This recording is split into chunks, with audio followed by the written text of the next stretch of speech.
যেখানেই জনগণের অধিকার হরণ হবে সেখানেই প্রতিরোধ গড়ে তুলবে ১১ দল, এমন হুঁশিয়ারি দিয়েছেন বিরোধী দলের নেতা ও জামায়াতে ইসলামীর আমির ডাক্তার শফিকুর রহমান।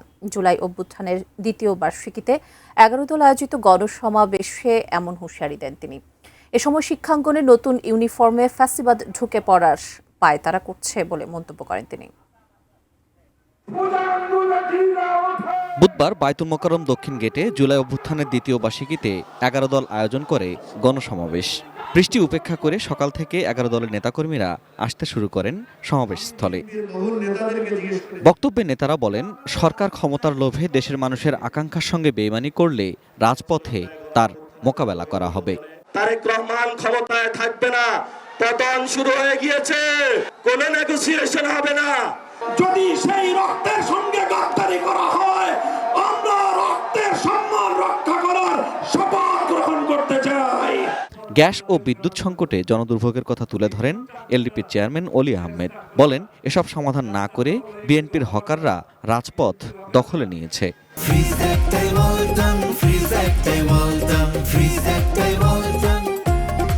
আপনি তো বিএনপির হকারদেরকে সামলাতে পারছেন না, 18 কোটি মানুষকে কিভাবে সামলাবেন?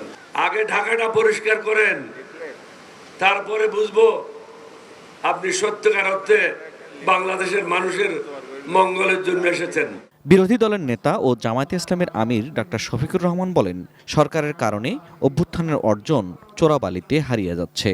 এ জবাব প্রধানমন্ত্রীকে দিতে হবে, কারণ এর আগে নির্বাচনের আগে তিনিও তো এই দাবিগুলো করেছিলেন। এখন কেন সেগুলো হারিয়ে যাচ্ছে? এটা জাতির সাথে সুস্পষ্টভাবে প্রতারণা, এবং তারা সংসদে দাঁড়িয়ে এটা স্বীকার করে নিয়েছেন। মনে রাখবেন, এই স্বীকারোক্তির মাধ্যমে আপনারা প্রতারক হিসাবে জাতির সামনে নিজেদের নাম রেজিস্ট্রেশন করে নিয়েছেন। শিক্ষাঙ্গনে নতুন ইউনিফর্মে ফ্যাসিবাদের আগমন ঘটছে মন্তব্য করে জামায়াতের আমির তা প্রতিরোধ করতে আহ্বান জানান। শিক্ষাঙ্গনের ছাত্র এবং শিক্ষকরা তারা আতঙ্কগ্রস্ত। সেই গণরুম, গেস্ট রুম, সেই ফ্যাসিবাদ আবার নতুন অ্যাপ্রন গায়ে দিয়ে চলে আসছে কিনা। আমরা শিক্ষাঙ্গনের ছাত্র, শিক্ষক, কর্মচারী সবাইকে বলবো, ফ্যাসিস্ট যেখানেই প্রতিরোধ সেখানে। বিরোধী দলের নেতা বলেন, ৭০ ভাগ মানুষের রায় উপেক্ষা করে সরকার বাঁচার পথ খুঁজে পাবে না।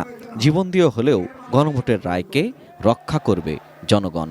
এ দেশ আমাদের সকলের, দেশকে আমরা ভালোবাসি, কিন্তু আল্লাহর কসমকে বলছি, বাংলার জমিনে কোনো ফ্যাসিবাদকে আমরা সহ্য করব না। জনগণের অধিকার হরণ যেখানে, সেখানেই আমরা অগ্নিগিরি হয়ে জ্বলে উঠবো ইনশাআল্লাহ।